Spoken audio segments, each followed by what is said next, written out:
Assalamualaikum warahmatullahi wabarakatuh, Bapak dan Ibu, teman-teman semuanya. Tanpa terasa, hari ini kita sudah masuk tanggal 12 Januari 2023. Kita tahu bahwa Undang-Undang HPP, khususnya untuk pajak pertambahan nilai, sudah diberlakukan tanggal 1 April 2022. Permasalahannya adalah juklak-juklaknya itu belum terbit. Alhamdulillah, tanggal 2 Desember 2022 kemarin sudah turun yang namanya peraturan pemerintah. Ya, PP nomor 44 tahun 2022 yang berisi petunjuk pelaksanaannya dari Undang-Undang HPP, khususnya PPN. Namun demikian, kita tahu bahwa PP ini pun juga masih belum detail, ya, belum bisa membahas hal-hal teknis. Sehingga kita hari ini masih tetap menunggu yang namanya peraturan Menteri Keuangan.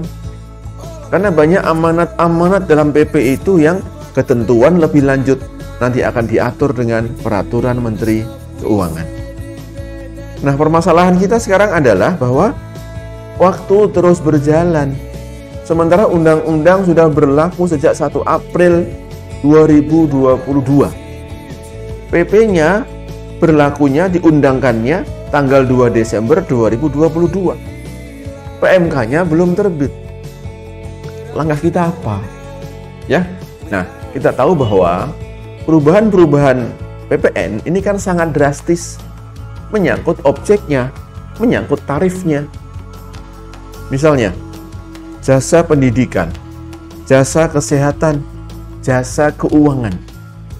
Sebelum 1 April 2022, jasa-jasa ini dikecualikan dari pengenaan PPN. Karena jasa ini dianggap non jasa kena pajak, bukan jasa kena pajak. Nggak usah dipikirin soal PPN-nya.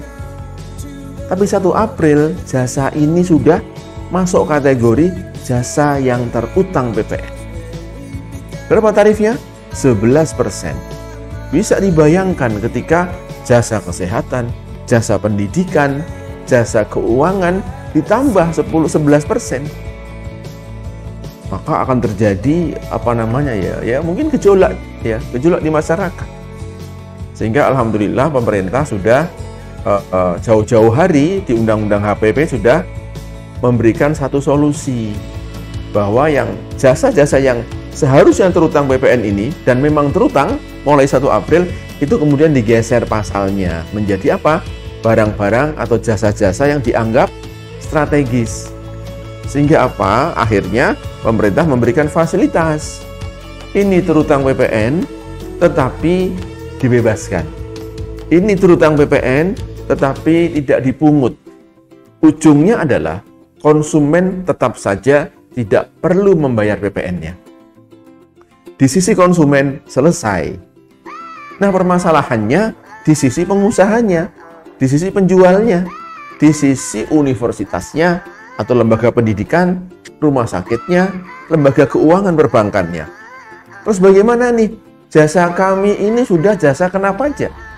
Omset kami sudah melewati 4,8. Pertanyaannya, apakah kami ini harus mendaftarkan diri sebagai pengusaha kena pajak? Menggunakan PMK yang lama, PMK yang mengatur tentang pengusaha kecil, diatur ya siapa yang dianggap pengusaha kecil yang tidak wajib mendaftarkan diri sebagai PKP, yaitu orang atau badan yang penyerahan barang kena pajaknya, jasa kena pajaknya tidak melebihi 4,8 miliar. Sementara sekarang udah dimasukkan jasa keuangan, jasa pendidikan, termasuk jasa kena pajak. Dengan PMK yang lama, maka beliau ini, lembaga pendidikan, lembaga perbankan ini harus mendaftarkan diri sebagai pengusaha kena pajak. Walaupun di ujungnya atas jasa ini tidak perlu dibayarkan PPN-nya oleh konsumen. Tetapi kan harus ada administrasinya yang harus dilakukan, yang dibuat nih. Ya. Nah, maka teman-teman semuanya, untuk menjawab masalah-masalah ini, ya, kami insya Allah akan mengadakan workshop khusus untuk PPN. ya membahas antisipasi nih. Bagaimana antisipasinya? Ini sudah jalan aturannya, tapi juklaknya belum komplit nih. Ya, insya Allah tanggal 27 Januari nanti 2023, kalau ya mau yang offline, Bapak bisa hadir, Bapak Ibu bisa hadir di Hotel Sagan Heritage Yogyakarta. Bagi yang mau online, silahkan bergabung melalui media Zoom kita. Ya, masih banyak hal yang akan kita bahas nanti. Misalnya apa? Misalkan soal saat terutangnya PPN. Kapan saat terutangnya? Di mana tempat terutangnya? Ini juga masalah. Saat terutang itu menentukan kapan kita harus membuat faktur pajak.